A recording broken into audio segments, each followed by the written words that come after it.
no one can deny that the wilderness years of Doctor Who were strange, to say the least. I mean, they had to do whatever was possible to keep the show afloat and in minds of people, the fans that were left behind, and a generation that was, deprived of their Doctor, as Colin Baker once said.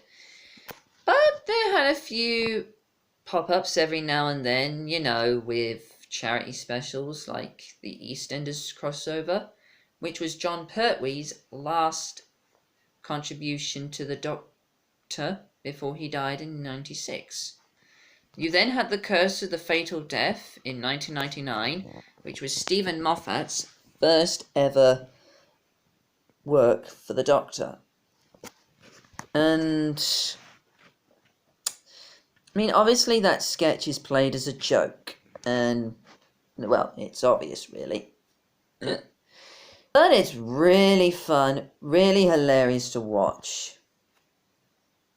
Really worth your time. I mean, we had lots of incarnations of the Doctor at once, all of which, well, sure, they're not canon with Doctor Who, but they served a purpose for comic relief.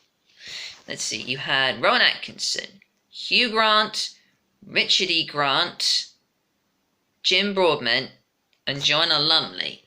All really fun parts of the Doctor's life, I guess. And it was kind of a prelude to the return to the show 6 years later. And one of the actors from that, Richard E. Grant, was actually up to play the 9th Doctor. That could have been quite spooky and quite gothic.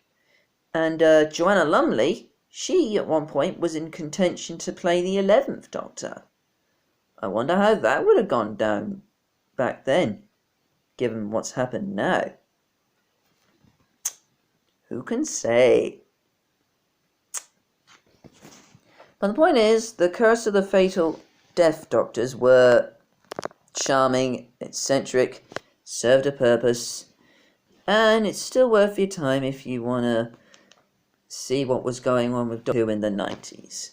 So guys, thank you for watching. Speak to you all very soon. Peace, Nater out. Cut the check.